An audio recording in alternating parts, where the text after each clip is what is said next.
देना। परिस्थिति बहुत गड़बड़ है, सामने हमें लुभाया जा रहा है कि इधर कदम रख दो, परिस्थिति ठीक हो जाएगी, हम ये सहयोग कर देंगे, ऐसा वैसा। आप कभी टूटना नहीं, बस फिर चमत्कार देखना। प्रभु की कृपा का फिर अनुभव ऐसा होगा कि आप असली में अनन्य हो जाएंगे। ये जब जैसे जैसे कृपा का अनुभव होता है वैसे वैसे हृदय समर्पित होता चला जाता है। पर माया ऐसी प्रतिकूलता पैदा करती है कि हमको अपने इष्ट देव के विधान में प्रतिकूलता अनुभव में आने लगती है, तो हमारा हृदय फिर बहुत समय लगता है अनन्य होने में। कह रहे करो कृपा मेरे ऊपर, जियरा अति ही भटके। देखो हमने बड़े बड़े महापुरुषों को देखा है, स्थिति में है फिर भी प्रभु से जब प्रार्थना करते तो बहुत दैन्य होके करते हैं। जिन महापुरुष ने ये लिखा कि मेरा हृदय अंतःकरण भटक रहा है, उनकी ऐसी स्थिति है कि हर दिव्य लीला का दर्शन हो रहा है, हर ऋतु, कलवाणी जी का अवगाहन हुआ, हर ऋतु, हर केली, हर विलास का दर्शन हो रहा है, फिर भला इनका मन कैसे भटक सकता है। एक बार प्रिया चरणारविंद की छटा प्रकाशित होने पर मन पंग हो जाता है लालजू का, तो जीव की क्या बात है। अब ही पंग भई मन की गति बिन उद्यम अन्यास, तो फिर ऐसा क्यों लिख रहे हैं। ये हृदय की स्थिति पहले देखी और जब कृपा हुई तब नित्य लीला का अवगाहन हुआ। सबका हृदय भटकता है, अपने आराध्य देव में समर्पित हो जाने के बाद ये सब खत्म हो जाता है। जैसे सूरदास जी दिव्य लीलाओं में प्रवेश किए हुए महापुरुष, वो लिखते हैं मोशम कौन कुटिल खल कामी। ये उन्होंने अपने हृदय को देखा है, कुटिलता देखी, काम देखा है। फिर जब हरिजू की कृपा हुई तब दिव्य लीलाओं का दर्शन भी किया। तो ये पद कब कहाँ लिखे गए हैं उसका भाव होता है। जब दिव्य लीलाओं में प्रवेश है तब ये थोड़ी। पूज्य श्री वल्लभाचार्य जी भगवान जब सूरदास जी से का पद सुनाओ तो दैन्य पद सुना, कब कब तक घिघियाते रहोगे। प्रभु की कोई लीला का पद सुनाओ तो उनका प्रभु लीला स्फुरित हो तब तो सुनाए। तो कर कमल जे भी अभय कमल सर पर रखा, ये बड़ा चमत्कारिक होता है आचार्य गुरुजनों का कृपा प्रसाद। कटे कर्म बंधन संसारी, कमल कर जिन अभय दीन्हे, कर्म बंधन सब कटे। उसी समय दिव्य लीला का प्रादुर्भाव। फिर देखो लाखों की संख्या में लीला के पद श्री सूरदास जी ने। ऐसे बड़े महापुरुष जब विनय करते हैं तो उनके हृदय में अपने हृदय की स्थिति जो पूर्व से रही है उसको लिखते हैं। जैसे गोस्वामी तुलसीदास जी कह रहे, जो मैं अपने अवगुण कहूं, बाढ़े कथा पार नहीं लाऊं। इसका मतलब वो मिथ्या नहीं बोल रहे, महापुरुष कभी झूठ नहीं बोलते। तो इतने बड़े भक्ति, वैराग्य, ज्ञान, लीला चरित्रों का पूर्ण वर्णन करने वाला त्रिकालज्ञ महापुरुष फिर ऐसा क्यों लिख रहा है, जो मैं अपने अवगुण कहूं। ये लीला स्फुरित होने के पहले की बात है, उसका चिंतन करते हैं और अब की कृपा का चिंतन करते हैं। तब कह रहे अगर मैं अपनी अवगुणों की कथा लिखूं तो एक ग्रंथ लिख जाएगा, बाढ़ई कथा पार नहीं लाऊं। एक दैन्यता होती है पूर्व और वर्तमान की लीलास्थ। जैसे ध्रुवदास जी प्रियालाल की दिव्य केली को देखने वाले महापुरुष, वो कह रहे हैं कि सबे अंग गुणहीन हो, ताको यतन न कोई, एक किशोरी कृपाते जो कछ होए सो होई। ये अत्यंत दैन्य स्थिति महापुरुषों में पाई गई। बड़े बड़े महापुरुष, हरिवंश महाप्रभु को हम तुच्छा परम मधमा, ये पूर्व और वर्तमान स्थिति इनमें नहीं है, ये दैन्य है। ये भक्ति का परम स्वरूप दैन्य है और दैन्य ही प्रियालाल को अधीन करता है, दैन्य ही परम प्रेम प्रकाशित करता है। उपासक के वचन में दैन्य, आचरण में दैन्य और मन में दैन्य, तो प्रभु मिलना दुर्लभ नहीं रहता। पर यह दैन्यता आती ही है रसिकों के संग से, ये कहीं बाजार में नहीं मिलती। इसी दैन्यता में इष्ट प्रेम होता है। आप किसी भी महापुरुष के वचन पढ़ के देखो, आराध्य देव से जब बात कर रहे होंगे जैसे भोरी सखी, कहाँ मैं कुटिल, कहाँ मैं मलिन और कहाँ आप प्रियाजू। जब आपने कृपा करके स्वीकार किया तो अब दर्शन दे दो। अपनी कुटिलता आराध्य देव की कृपा, अपनी मलिनता आराध्य देव का प्रसाद, जो परम सद्गुण परम भागवतिक, ये उपासक देखता रहता है। उपासक के हृदय में कभी अहंकार नहीं आ सकता किसी भी पक्ष से, क्योंकि वो अपने को देखता है और कृपा को देखता है। वो केवल अपने को नहीं देखता, वो अपने को भी देखता है और कृपा को भी देखता है। और अहंकारी केवल अपने को देखता है, कृपा को नहीं देखता। और प्रेमी अपने को भूल जाता है, केवल कृपा को देखता है, केवल कृपा को। उस कृपा स्थिति में किंचन मात्र कहीं कोई दोष हृदय में उत्पन्न ही नहीं हो सकता, ऐसी स्थिति होती। हे राधा वल्लभ लाल, भटकत फिरत छाणी पद सेवा, खेच लेहु अब तटके, अपनो करी मुहि कैसे छाड़ो, पकड़ी बाहु को झटके। हे प्रभु, आपके श्री चरणों का चिंतन सेवा छोड़कर काम क्रोध लोभ मोह मद मत्सर की वृत्तियों में भटक रहा हूं। खींच लो मुझे, अब खींच लो प्रभु, आप खींच लो। यही भक्त देखता है कि मुझे प्रभु ने बचाया। और ये सच्ची कहता हूं,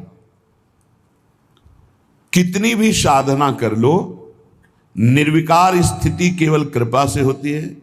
चाहे उसे गुरु कृपा कहो, चाहे इष्ट कृपा कहो, ये शब्द आप हृदय में बैठा लो। निर्विकार स्थिति केवल कृपा से होती है। साधना से बचाव पक्ष चलता रहता है, लेकिन विकार चिंगारी की तरह बने रहते हैं। अगर फूस और वायु अनुकूल मिल जाए तो ज्वाला बनने में देर नहीं लगती, लेकिन वो चिंगारी बुझती है कृपा से। ये पक्की बात है। चाहे ज्ञान मार्ग का पथिक हो, चाहे भक्ति मार्ग का, गुरु कृपा ही केवलम मोक्ष मूलम गुरु कृपा। वही राधा वल्लभ लाल जो गुरु है, वही हमारे इष्ट है। हमारे गुरुदेव ही राधा वल्लभ लाल है, राधा वल्लभ लाल ही गुरुदेव है। हरि हरिवंश भेद नहीं होई, प्रभु ईश्वर जाने सब कोई। दोई कहे ना अनन्यता, विश्वंभर सब जगह भास।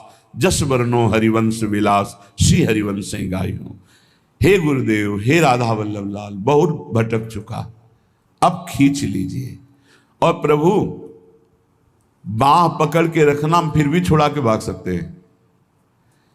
अपनों करीमुई कैसे छाड़ो, पकड़ी बाह को झटके। नाथ, अपना करके छोड़ मत देना, बाह पकड़े रहना, क्योंकि हमारी विश्वास स्थिति अपने में नहीं है। कभी किसी भी माया के आकर्षण से हम भाग सकते हैं। प्रभु मुझे पकड़े रहना। ये अत्यंत दयनीय स्थिति है, अत्यंत दयनीय स्थिति। नाथ, आपका स्वभाव है एक बार जिसे पकड़ लिया छोड़ते नहीं, पर मेरा चंचल स्वभाव है, मैं छोड़ सकता हूं आपको। तो आपके स्वभाव को जानते हुए आपकी कृपा से आपको याद दिला रहा हूं कि आप मुझे विषय दलदल से खींच लीजिए और खींच कर पकड़े रहिएगा, छोड़िएगा नहीं। अगर छोड़ देंगे नाथ तो फिर मैं भटक जाऊंगा। तुम ढिग पतित अनेकनी आए, मेरी बार क्यों सटके, जोरू धारोगे प्रभु मुँह को, सुयस बढ़ोगे झटके। प्रभु, वैसे जब हम चरित्र पढ़ते हैं तो देखते हैं कि बहुत से पतितों को आपने महान परमहंस बना दिया, महात्मा बना दिया, भगवत प्राप्त महात्मा बना दिया। नाथ, यदि हमारा भी उद्धार कर दोगे तो आपका सुयश बहुत झटके में बढ़ जाएगा कि ऐसे नीच को भी परमहंस बना दिया, ऐसे नीच को भी महात्मा बना दिया। प्रभु श्री गोवर्धन लाल जी गोस्वामी कह रहे हैं, वैसे हमारा तो बचपन भी आपके साथ ही खेलने में गया, क्योंकि पूज्य गोस्वामी वंश में जन्म हुआ तो बचपन से राधा वल्लभ लाल। बालक पनसो प्रीति करी, ताही और निबाहो डट के। हमारी आपकी बचपन की दोस्ती है। बचपन की दोस्ती बड़ी निर्मल दोस्ती होती है, जैसे भगवान श्री कृष्ण और सुदामा जी की थी। पवित्र होती है, निर्विकार होती है, क्योंकि बच्चे निर्विकार होते हैं। आज के बच्चे मोबाइल और कुसंग के प्रभाव से विकारी हो गए, नहीं तो 15-16 तक तो संभावना ही नहीं थी कि कोई काम वेदना या कोई काम क्रीड़ा आदि का भाव। बड़ा निर्मल स्वभाव देखा है गांव में, बड़ा निर्मल स्वभाव देखा है। प्रभु हमारी आपकी बचपन से दोस्ती है, असुविधा ही भगवान की तरफ बढ़ाती है। तो मित्र सुविधा में बनते हैं, असुविधा युक्त जीवन में कोई मित्र नहीं बनता। कोई नहीं मित्र बना, कोई आके एक भी नहीं कह सकता मेरा ये मित्र है, तो शत्रु की तो कोई बात ही नहीं। बचपन से इन्हीं से प्रीति की है, रूप अलग रहा है। भगवान शाम्ब सदाशिव कर्पूर गौरम, तो वही नेत्र गोरापन में इधर आ गए, तो फिर इधर तो गोरा ही गोरा सब है। सांवरा भी गोरा बन जाता है, ऐसा गोरा रंग है यहाँ का।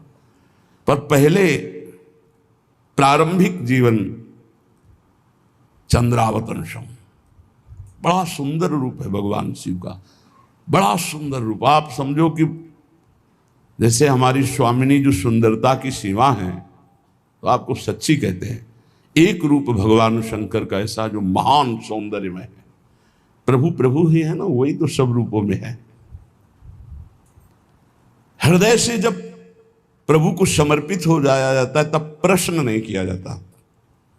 तो बचपन से जैसे लाया गया, प्रश्न नहीं हुआ। ये जरूर रहा है कि आप पकड़े रहना, कोई है नहीं, आप पकड़े रहना।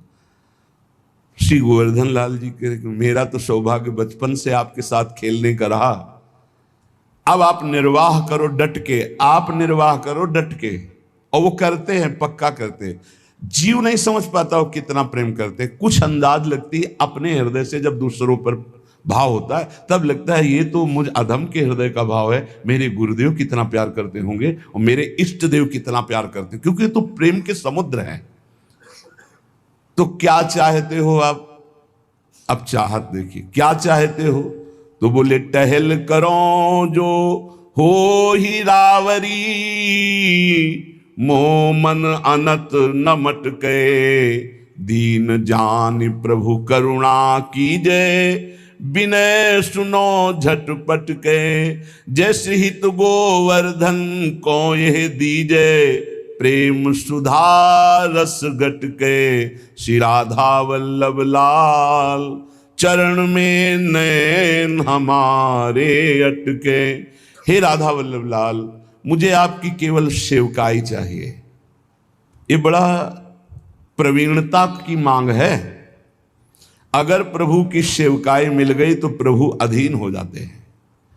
जप तप नियम संयम उपवास नाना प्रकार के इनका फल देते हैं प्रभु। कर गई तौलें कल के विषय में था। लेकिन जब कोई इनकी सेवकाई, थोड़ी सी भी सेवा, राई की सम, भजन को, भजन माने सेवा, राई के समान सेवा हो जाए तो ये सुमेरु पर्वत के समान सेवा मानते हैं। इसलिए अहोभाग्य है जिनकी सेवा में रुचि हो गई, प्रभु की सेवा में। ये प्रगट में प्रियालाल की जो सेवा है, यही तुम्हारे को निकुंज में अनुभव कराने लगेगी कि मैं विराजमान हूं। नित्य बिहारी नव किशोर दो, जीठा राजे, तड़ित नील मणि प्रभा, कोटि मनमथ लखिलाजे। यही विराजमान है। यही अलग अलग दर्शन है। चश्मा बदलो तो अलग अलग, जैसे नहीं रूप दिखाई देने लगेगा, बड़ा छोटा, ऐसा भयावह, ऐसा। बहुत सुंदर है। जब अपना भाव नेत्र प्रकट होता है तब दिखाई, तब करोड़ों बिजलियों की कांति प्रियाजू की, और लाल जो अनंत शोभा युक्त, लावण्य युक्त। ये जो भाव से साधक बस इतना समझ ले कि जिस समय सेवा में, उस समय ये भाव कर ले कि मैं श्री जी की सखी हूं। जब कोई सेवा सौंज उठाओ तो पहले अपने को सोचो, मैं श्री जी। ये पुरुष शरीर एक वर्दी है, एक पोशाक है, ना कोई स्त्री है ना पुरुष है, सब सच्चिदानंद प्रभु का अंश है। उसको भाव में लाया जाता है। दास्य भाव, सख्य भाव, वात्सल्य भाव। तो जैसे हम प्रातः काल उठते हैं तो हम अपने को पुरुष देखते हैं या सखी देखते हैं? अनुभव करो। जब आप उठते हैं तो आपका चिंतन कहाँ होता है? अगर प्रियालाल के सीधे चरणों में है और अपना चिंतन है कि मैं प्रियालाल के समीप उनकी सहचरी हूं, तो आप सिद्धावस्था की तरफ पहुंच रहे हैं। कोई भी सेवा करने के पहले आपको अपने स्वरूप का भाव आना चाहिए। अगर वनिता पुरुष भावयुक्त सेवा हो रही तो अभी रंग नहीं आई, और जब वनिता पुरुष भाव मिट जाए, सेवै ललितादिक के भाई, ठसक मैं श्री जी की सहचरी हूं। ये बाह्य तन भी जगत पावन करने वाला बन जाता है जब अंदर का भाव परिवर्तन होता है। पटभूषण रुचिदायक प्रियालाल के प्रसादी धारण किए जाते हैं। ये भजन जितना एकत्रित करोगे सब दिव्यता आने लगेगी भाई। प्यारे जू के प्रसादी वस्त्र मिलते हैं भाव में, और वो धारण किए हुए अपने सहचरी बपू से हित दिए अति रूपा सहचरी सेवतनी के, प्रीत रीति अनुसार बढ़े ज्यो आनंद पी के। प्रियालाल के हृदय में जैसे आनंद बढ़े ऐसे भाव से उपासक सेवा करता है।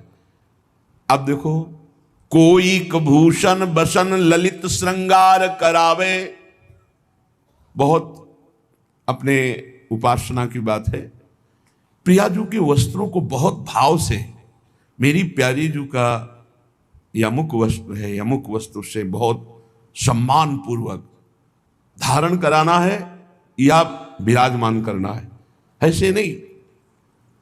वस्त्र को भी स्पर्श करो तो बहुत सुकोमलता पूर्वक, कोई जल्दीबाजी नहीं, बहुत सम्मान से, क्योंकि वो वस्त्र भी दिव्य सहचरी है।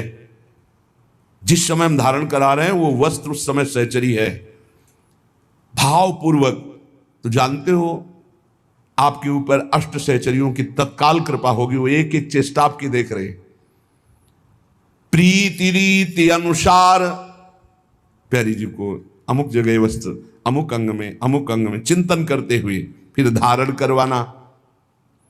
कोई श्रृंगार आभूषणों का, प्यारी जू की नथ है, प्यारी जू की बहुत संभाल रहे हैं, भाव कर रहे हैं, प्यारी जू धारण करेंगे, जल्दीबाजी नहीं। आभूषणों को जब धारण कराए तो बहुत ऐसे कि जरा भी किसी अंग को कष्ट ना होने पाए। मान लो आपको कर्ण कुंडल धारण कराने, नासा बेसर धारण करा, बहुत सुकोमल अंग हैं, आप श्री विग्रह को ऐसे ही धारण करावें कि अति सुकुमारी लाडली, कहीं हमारी सेवा में त्रुटि ना हो जाए, कहीं कुछ चुभ ना जाए, कहीं लगन, जैसे आप भाव करोगे बिल्कुल वैसे ही अनुभव में आएंगे। कोई दर्पण, पूज्य सदगुरुदेव भगवान को देखा है, ऐसे दर्पण दिखाते हैं, फिर दर्पण में देखते हैं प्रतिबिंब, बहुत देर बार बार ऐसे, फिर दर्पण में, बाद में दर्पण को ऐसे हृदय से, मानो प्रियालाल दर्पण में, दर्पण से हृदय में। ये दर्पण सेवा, आभूषण सेवा, पोशाक सेवा। कोई तांबूल देत, कोई चंवर ढुरावे, पान की बीड़ी लगा। ये भगवत प्राप्ति की तुम बात करते हो। भगवत प्राप्ति तो स्तनों में जहर लगा के गई पिलाने, उसको दे दी हमारे प्रभु ने। आप उनकी सेवा करते हैं, भगवत प्राप्ति कराने वाले हो गए आप। आपकी भगवत प्राप्ति, पान की बीड़ी लगाए, ओ मेरी प्रिया जो पाए, अमुक अमुक, इलायची डाली, लौंग डाली, सौंफ डाली, भाव में डूबे, मेरे प्रिया प्रीतम पान। और जब आप अर्पित करते हैं भोग के बाद, को चंवर ढुरावे, जिस समय चंवर तुम्हारे कंधे पर विराजमान, उस समय तुम्हारे अंदर ठसक होनी चाहिए, मैं प्रियाजू की सहचरी। ये सब कोई कर सकते हो। अपने घर में जो सेवा विराजमान है वही विराजमान है। घर के और मंदिर में भेद ना रखे, भेद रखोगे तो भेद बना ही रहेगा। जो घर में है वही मंदिर में है, जो मंदिर में है वही घर में है, बिल्कुल अंतराय नहीं। कभी अवसर आए तो मंदिर के भी ठाकुर के दर्शन किए, नहीं तो घर में जो विराजमान है। हितजू महाराज ने सुधा निधि में कहा, कब होगा मैं अपने घर में राधा वल्लभ लाल जी की ऐसी सेवा कर पाऊंगा। तांबूल अर्पण, कोई चंवर डुला रहा है, को मुकुट रचि धरे, धन्य है इन सखियों के कर कमलों को जो कलियों से पुष्पों से श्री लाडली लाल के मुकुट चंद्रिका तैयार करते हैं। जब देखते हैं ना, हो गया काम। आप क्या समझते हैं हमारे प्रभु स्वार्थी है? तुम्हारा भाव परिवर्तन होना है केवल। बहुत कृपालु, सब पर कृपा कर रहे। सच्ची मानिए वो किसी स्वार्थी नहीं है कि तुम उनका कुछ खवा पिया के ऐसे, वो हेतु की कृपालु है, कृपा ही कृपा करते हैं। फिर सबको भगवत प्राप्ति क्यों नहीं हो जाती जो कृपा करते? चाहते नहीं हो भैया, भगवान के प्रतिकूल आचरण कर रहे हो, पापाचरण कर रहे हो, धर्म विरुद्ध आचरण कर रहे हो, फिर भी यदि चाह लो तो तुम महापुरुष बन जाओ। वो तो कह रहे हैं अपिचेत्सु दुराचारो भजते मामन। तुम्हारा भाव तो बदले। भाव नहीं बदलेगा, पीठ के पीछे कोई है, अगर मुड़ के नहीं देखोगे तो कैसे? अभी भगवान की तरफ पीठ की हो, संसार की तरफ सन्मुख हो, संसार की तरफ विमुख हो, प्रभु की तरफ सन्मुख हो। देखो अभी कृपा पहले से बरस रही है आपके ऊपर। को मुकुट रचि धरे, को चंद्रिका, को अलक संवारे। दूर से देखा प्रभु के केश थोड़ा उलझे, सुलझा करके एक एक चेष्टा वो देख रहे हैं आपकी। कोई मुकुट बनाकर, कोई चंद्रिका बनाकर। अहो भाग्य है, 12-12 बजे रात तक बच्चे ये श्री जी के श्रृंगार ये सब यहाँ अपनी अपनी कुटिया में भी लगे रहते हैं। श्री जी की चंद्रिका बनाना, श्री जी की जब हमको ये सब सूचना मिलती कि ऐसे ऐसे सेवा, तो हृदय प्रणाम करता है। अभी नवीन अवस्था है जहां उन्मत्त होकर उद्दंडता करने का मन करता है, वहां रात के 12 बजे तक ये श्री जी की चंद्रिका, ये हित सजनी जी की चंद्रिका, ये अमुक अंग का आभूषण, जीवन सार्थक हो गया। शोधो सरस लगाई जाई बलि गुण उच्चारे। कोई सुंदर इत्र, ऋतु के अनुसार इत्र लगाया, और पहले इत्र अपने लगाया जाता है। हमारे यहाँ की उपासना बहुत मृदु है। जैसे इत्र शीशी से लाए तो पहले हम यहाँ लगाएंगे, सूंघेंगे, सुगंध ठीक है, फिर इसके बाद यहाँ लगाएंगे। अगर जलन हुई तो वो इत्र हम श्री जी को नहीं लगाएंगे, क्योंकि ये कोमल जगह है। अगर यहाँ जलन हुई तो हम अत्यंत सुकुमारी लाडली जी के अंग में कैसे लगा सकते हैं? वो हटा देंगे। केमिकल पड़ा होगा तो सुगंध सही होगी, पर वो जलन करेगा। ऐसे इत्र को हम श्री जी के श्री अंग में नहीं लगाते, बाहर छिड़कने के काम में लेते हैं। और कोई कोई जब श्रृंगार हो गया तो ऐसे बलिहारी जाते। कौन है वो बलिहारी जान? हित चिंतक निज चेरिनु उर आनंदन समात, निरख निपट नैनन सुख तृण तोरत बलि जात। जिनके सब कुछ श्यामा श्याम है, देखा श्रृंगारित अपने बलिहारी जा रहे हैं, अंगुलियां चुटका रहे हैं, नजर न लग जाए हमारे लाडले। इसी पे तो प्रभु बिक गए। प्रभु की प्रभुता विस्मरण कराने वाला यही हित है, यही प्रेम है। तो को फूलन की माल बनाई विविध पहिरावे। कल्याण पीछे सुना है, वृंदावन का एक प्रसादी पुष्प सूंघ ले, एक बार माथा रख के रज में प्रणाम कर ले, एक बार प्रभु के दर्शन कर आवे जो महल में विराजमान है, खत्म खेल, निश्चित उसका कल्याण हो। फिर जो रोज अपने कर कमल से माला बना के, एक बार माला पहनाई थी श्री कृष्ण को मथुरा के माली ने, पढ़ लेना भागवत में, कुल परंपरागत लक्ष्मी बढ़ती रहे, निरोग रहो, आनंद मगन रहो, मेरी भक्ति बढ़ती रहे, ऐसे आशीर्वाद दिए थे लालजू ने। एक बार पोशाक सुधार दी थी दर्जी ने, जीवन मरण से मुक्त कर दिया। एक बार चंदन लगा दिया कुब्जा ने, विश्व सुंदरी बना दिया, परम पद का अधिकारी कर दिया। कैसे भी भाव से कोई हमारे प्रभु। फिर प्रिया जो को फूलन की माल बनाई विविध पहिरावे, लगे रहते हैं सब संत भगवान और सहचरियां सेवा में, ये फूल माला, ये फूल माला, ऐसे। अरे आप इसका परिणाम देखिएगा, हमारा हृदय इस बात से आनंदित होता है कि मेरे प्रभु की कितनी कृपा है, किसी को मिनट भर टाइम नहीं है, ऐसी सेवाएं हैं। धन्य है उसका जीवन जिसकी दिनचर्या विधि ही है, एक मिनट समय नहीं व्यर्थ, व्यर्थ गंवाने का समय ही नहीं रह गया है। बोले को रच चंदन चित्र, चंदन जो बहुत ताकत लगा के जल्दी जल्दी घसा जाता है, उससे मोटापन हो जाता है, पत्रावली ठीक नहीं बनती। धीरे धीरे मृदु मृदु चंदन। अब कितना समय लगा? हम निज मंत्राकार वृत्ति कर लो या प्रियालाल के भाव में डूब जाओ। चंदन घिस, एक चंदन घिस रहा है और एक पत्रावली बना रहा है।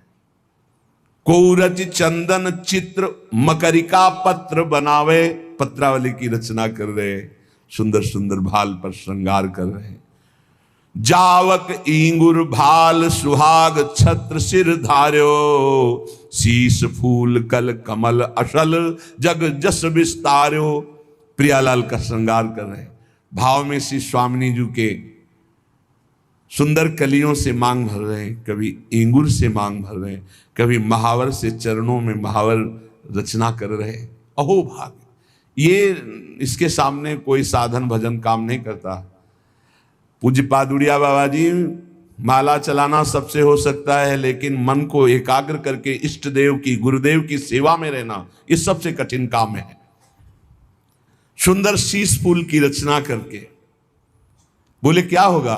जग जस विस्तार्यो, ऐसे श्री जी की सेवा करने वालों का इस संसार में यश होता है। ब्रह्मादि नमस्कार करते हैं, वो ऐसी उच्च कोटि की गति को प्राप्त होता है। निरखि छक्यो छवि छैल त्रिभंगी मोहन लाला, कोटि काम लावण्य अंग रस निधि बरबाला। जब लालजू ने देखा इसने हमारी प्रियाजू का, प्राणेश्वरी का श्रृंगार किया, सब न्यायाधीश लालजू महाराज ही है, सब कर्म बंधन छिन्न भिन्न और महाप्रेम सुख को प्राप्त करता है। इसीलिए आप सब वृंदावन के कृपा पात्र जन हैं। अपने घर में जो राधा नाम विराजमान है, जो राधा वल्लभ जी की छवि है, जो गुरुदेव की छवि है, ये साक्षात मान करके इनको दुलार कीजिए। कोई देखे ना देखे, छोटा सा चंवर ले ली, ना चंवर हो एक कपड़ा बांध लीजिए। समझ रहे? कपड़े से आप, वो तो केवल भाव देख रहे हैं, भाव देख रहे हैं। मान लो चंवर लाने के पैसे नहीं आपके पास, इत्र लाने के पैसे नहीं, आप भाव में ऐसे कीजिए। बहुत सुंदर इत्र केवड़े का डाला, भारी सुगंध, बहुत शीतल, और हम श्री जी के लगा रहे हैं। कुछ नहीं है, ना रुई है ना इत्र है, और इत्र लग गया, श्री जी प्राप्त। भाव भाव भावोत्सवेन भजताम रस कामधेनु। एक बार एक कोई स्वामी श्री हरिदास जी की महिमा सुनी तो दर्शन करने के लिए सोचा, वो बड़ा व्यापारी था। तो आज के 500 वर्ष पहले 1 लाख रुपए की कितनी महिमा थी? 1 लाख रुपया 500 वर्ष पहले 1 लाख रुपए का इत्र लेके आया।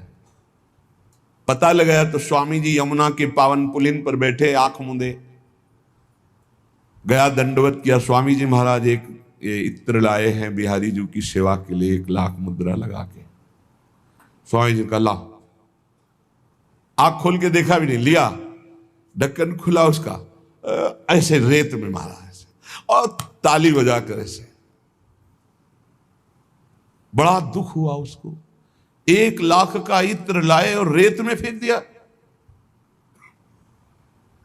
फिर स्वामी जी बाह्य दशा को प्राप्त हुए, जब देखा उसकी तरफ, वो विकल, मेरी सेवा स्वीकार नहीं हुई, फेंक दिया गया। उनका जा निधिवन में बिहारी जी के दर्शन करो, जाके जाओ। जे ही निधिवन राज के प्रधान द्वार पर गया तो वही इत्र की सुगंध, और जब बिहारी जी पे गए तो बिहारी जी के पूरे सब वस्त्र भीजे हुए थे उसी इत्र से। इत्र डाला रेत में और भींजे हुए बिहारी जी थे। अब वो तो दौड़ा दौड़ा आया स्वामी जी की तरफ, स्वामी जी ऐसा आप ताली बजा के हंस रहे थे, कृपा करके बताइए। अब हमारा संशय दूर हुआ कि इत्र तो बिहारी, पर प्रभु उस समय तो उनका, उस समय प्रियालाल होली खेल रहे थे, तो लाल जो पिचकारी तक तक करके प्रियाजू के श्रीअंगों में मार रहे थे। इतने में तुमने इत्र दिया तो पूरी इत्र की बिहारी जी के, तो भाई इतने में विजय हो गई हमारी लाडली जी की। बिहारी जी पूरे तर्ण थे इत्र से। भाव की वस्तु तत्काल पहुंचती है, वस्तु हो ना हो, भाव कर लो तो पहुंच जाएगी। पूज्य श्री रघुनाथ दास गोस्वामी जी राधा कुंड निवासी, शरीर अस्वस्थ हुआ। जब एक खबर पहुंची तो पूज्य श्री वल्लभाचार्य जी के, श्रीनाथ जी के उपासक राजवैद्य वो आए। उन्होंने नाड़ी पकड़ी, बहुत से ब्रजवासी जन बैठे थे, तो कहा बाबा आपने कढ़ी चावल पाया है, इसलिए कहीं कहीं खीर आता है कि आपने। तो ब्रजवासियों ने कहा वैद्य जी आप क्या बात करते हैं, मठा और नमक के सिवा बाबा वर्षों हो गए कुछ जबान पे नहीं रखा। ध्रुवदास जी ने भी लिखा है, लौन तक ब्रज को लियो परस्यो नहीं कछु आन। लौन नमक और तक्र माने मठा, नमक मठा के सिवा कुछ छुआ ही नहीं वर्षों से रघुनाथ दास गोस्वामी जी जो राधा कुंड निवासी। तो उनका हम वैद्य की छोड़ देंगे अगर हमारी बात झूठ हो जाए, कहो बमन करवा के दिखावें आपको। तो सबको लगा ऐसा भी होता है क्या कि एकांत में। तब हंस करके पूज्य रघुनाथ दास गोस्वामी ने कहा कि देखो जहां का हमने प्रसाद पाया तुम वहां के पहुंच वाले वैद्य हो, इनको बताओ सबको, नहीं तो संशय हो जाएगा। तब उन्होंने कहा इन्होंने भाव में भोग लगाया था और भाव में ही प्रसाद पाया था, प्रगट तन में उसका प्रभाव था। वो कह रहे थे हम बमन करवा के दिखा दें, वही निकलेगा जो इन्होंने भाव में पाया। बड़ा प्रभाव भाव का है। एक बार एक कंजूस आदमी किसी संत भगवान से मिले और कहा बिना पैसे के भगवान मिल जाए ऐसा बताओ, बिना बिल्कुल एक पैसा ना लगे। तो उन्होंने कहा कि भगवान तो सेवा से बहुत जल्दी रीझते हैं और तुम कहते हो पैसा ना लगे, तो तुम मानसिक सेवा किया करो, भावना करो कि गोपाल जी सामने हैं, आप उनको अमुक अमुक पदार्थ पवा रहे हैं, ऐसा ऐसा ऐसा कर रहे हैं। हाँ बोले बिल्कुल, इसमें तो हम राजी, पैसा नहीं लगना चाहिए। बोले एक पैसा नहीं लगेगा और भगवान की प्राप्ति हो जाएगी। तो बोले हम तो गोपाल जी कैसे ध्यान में आएंगे। बोले गोपाल जी की जो छवि है ना श्री विग्रह, वैसे ही ध्यान करो, तुम वैसे ही आप भाव करो। 1 वर्ष वैसे करते हो गया, भाव में उसने चीनी डबल डाल दी। तो वो बड़ा क्लेशित हुआ क्योंकि कंजूस आदमी कि चीनी ज्यादा क्यों गिर गई। तो गोपाल जी ने एक थप्पड़ मारा, भाव में भी पैसा लगता है तेरा कंजूस का। वो आया दौड़ा दौड़ा और अपने गुरुदेव से कहा कि एक थप्पड़ ठाकुर जी ने मारा। अरे बोले तेरा तो सिद्ध हो गया, भावना तेरी सिद्ध हो गई। मानसिक सेवा बहुत जल्दी ठाकुर जी पर प्रगट सेवा से ही मानसिक का भाव बनता है। ये 5 मिनट किया करो, 5 मिनट। वैसे तो नित्य सेवा करने वालों का साथ साथ मानसिक सेवा चलता रहता है, इसलिए चलता रहता है कि वस्तुएं बहुत कम होती, भाव अधिक होता है। तो अधिक भाव होने के कारण वो अधिक श्रृंगार, अधिक भोग राग वो मानसिक करता रहता है। बड़े भाग्य हैं, हम आपको प्रार्थना करते हुए ये जरूर आज्ञा समझ लीजिए या निवेदन, 5 मिनट मानसिक सेवा करना शुरू कर दो। और कोई अगर भावना में प्रभु चिदानंद नहीं आ रहे तो अपने ठाकुर घर के जो विराजमान है वैसे ही भावना करो। उनको तो देख रहे हो ना, छवि रूप में प्रभु हैं, आप उनको इत्र लगा रहे हैं, आप भोग लगा रहे हैं, आप उनको पान बीड़ी पवा रहे हैं, आप उनकी आरती कर रहे हैं, फिर 4 परिक्रमा कर रहे हैं, फिर दंडवत कर रहे हैं, फिर नाच रहे हैं, और बैठे बैठे सब हो गया। और ये सब परम सत्य फल देने वाला होगा। श्रीपाद प्रबोधानंद जी महाराज कह रहे हैं, श्रीमद वृंदावनेस्मिन् कति कति न सुरः सिंधुवापी तड़ागा राधा कृष्णांग रागांचित मधुर जला दिव्य दिव्या नशंति आश्चर्या केलिसारा कति कति न मणिस्वर्ण भूभृत किशोरा प्रोजृंभन्ते न भासा क्षितिषु कति महामोद मेदस्वनीषु। भाई वृंदावन जो आ गया उसे अब किसी तीर्थ जाने की जरूरत नहीं है। क्यों? बोले यहां के कुंड, यहां के जितने भी जल स्थान है, इनकी बराबरी त्रिभुवन में कोई भी तीर्थ नहीं कर सकता, क्योंकि राधा कृष्णांग रागांचित मधुर जला, प्रिया प्रीतम के श्री चरण धोवन, प्रिया प्रीतम के श्री अंग राग से, इनमें प्रिया प्रीतम केली करते हैं। मानसरोवर राधा कुंड में ये सब दिव्य जल है। ये केवल माया के कारण ऐसा कर दिया गया कि जल्दी कोई पी न पावे, जल्दी किसी का स्नान का मन न हो। और अगर स्नान करता है, आचमन करता है, आराधना करता है, अब उसे किसी तीर्थ जाने की जरूरत नहीं है। यहाँ के जो दिव्य सरोवर है, यहाँ का जो कुएं का जल है, यहाँ की जो पुष्करणी है, उनकी समानता त्रिभुवन में कोई नहीं कर सकता। और गिरिराज महाराज और बरसाने के पर्वत, नंदगांव के पर्वत, इनकी सुमेरु पर्वत भी समानता नहीं कर सकता। ये सबसे भगवान ने कर कमल में धारण किया। अब जैसे बरसाने में जो पर्वत है, प्रियालाल गलवैया दिए विहरण करते हैं, चरण चिन्ह प्रियालाल के हैं। ब्रज के जो पर्वत है, त्रिभुवन में इनकी समानता करने वाला कोई पर्वत नहीं है जो ब्रज में विराजमान है। तो कह रहे आश्चर्य केली सारा, सर्वाश्चर्य में प्रिया प्रीतम खेलते हैं।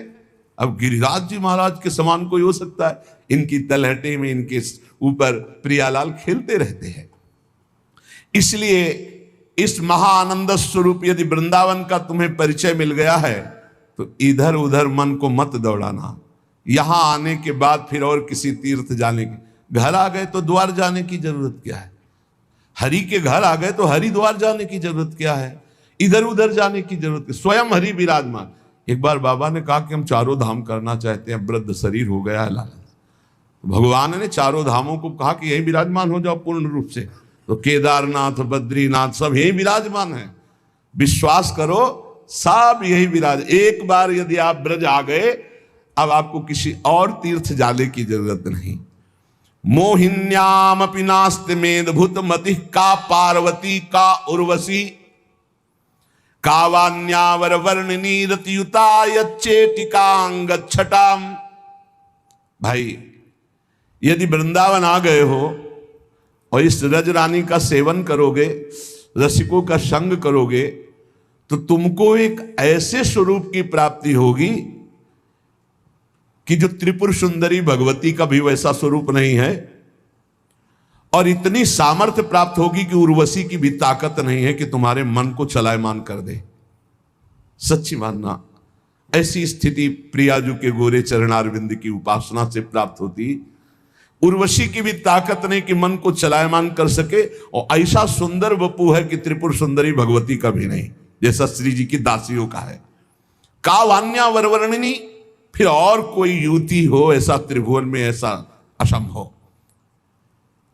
स्वयं मोहिनी अवतार की भी सामर्थ्य नहीं कि राधा उपासक की बुद्धि को मोहित कर सके। ये ध्यान से सुनो, मोहिनी अवतार में भी इतनी सामर्थ्य नहीं कि राधा दासी के चित्त को लुभायमान कर सके। ऐसी हमारी प्रियाजू की चरण उपासना की सामर्थ्य जागृत होती है उपासक में। पहले श्लोक में कहा त्रिभुवन में कोई तीर्थ नहीं, इन कुंडों और सरोवरों का और कूप आदि का जल जो सेवन करते हैं, वृंदावन का ब्रज का जल, त्रिभुवन में किसी तीर्थ की सामर्थ्य नहीं इनकी बराबरी कर सके।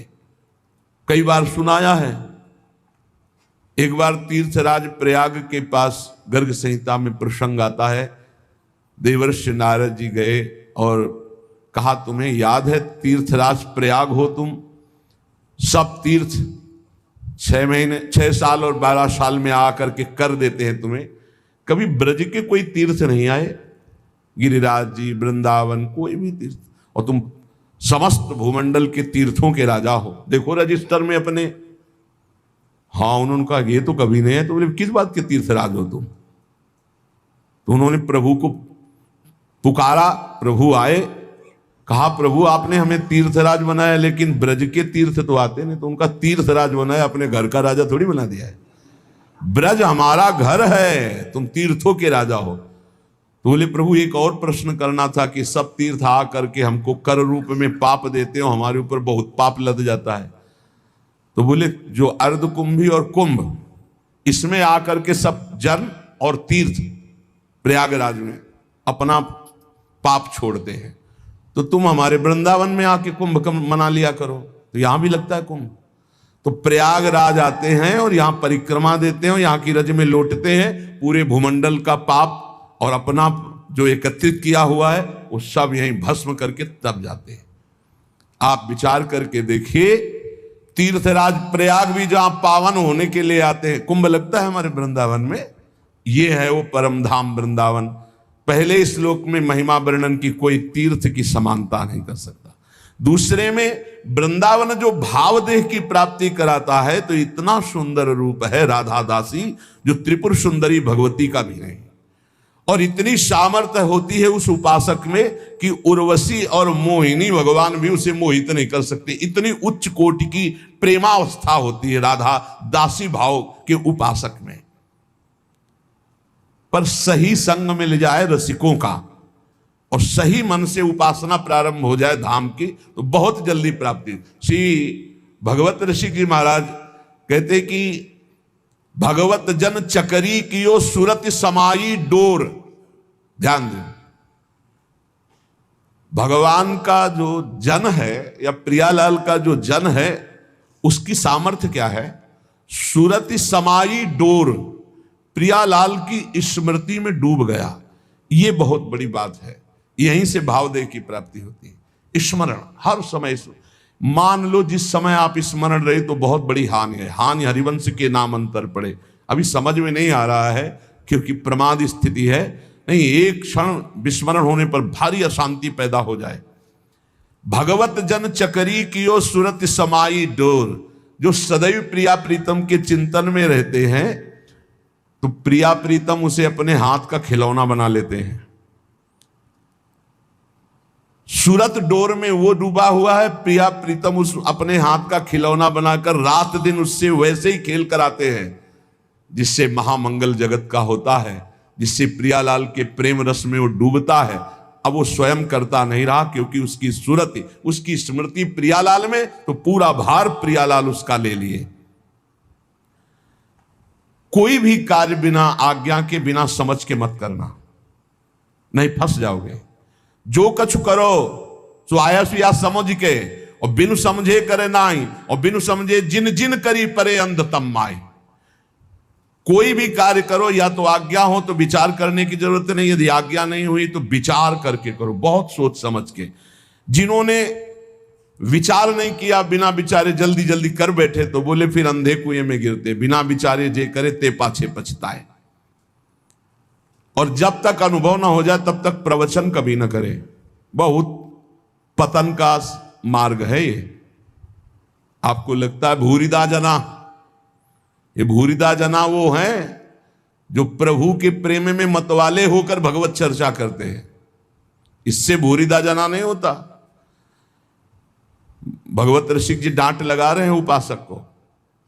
पहला कहा कि जिनका चित्त निरंतर प्रियालाल की सूरत में डूबा हुआ है, प्रियालाल पूरा योगक्षेमम वहां में हम का भार ले लेते हैं अपने हाथ में और उसको अपने हाथ का खिलौना बनाकर खेलते हैं।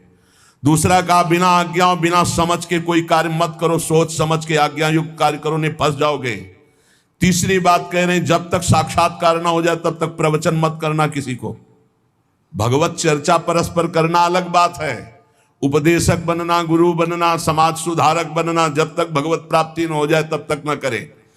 नहीं तो कह रहे ग्राम सिंह, ग्राम सिंह जानते हो किसी को कहते हैं? बहुत सम्मान सूचक शब्द है पर कहते कुत्ता को है।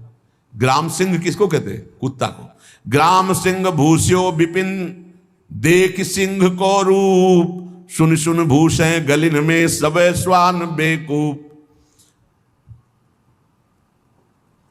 अगर एक कुत्ता भूख दे तो दूसरा भूखेगा, फिर पूरे पूछो उनसे क्यों भूखे? बोले पहले वाला भूखा था, उधर वाला भूखा। बोले उससे पूछो तुम क्यों भूखे? बोले कुछ ऐसा आभास हुआ था हमको कि उधर कोई आवाज आ रही है बस। बोले जिसने भगवत साक्षात्कार नहीं किया, इसमें जो कहा है स्वान बेकूफ, उसको पता नहीं है क्यों भूख रहा है और सही भूख रहा है कि गलत भूख रहा है। बोले कुछ लोग ऐसे होते हैं जो भगवत साक्षात्कार ना कह के केवल सुने सुनाई बातें दूसरों के सुनाते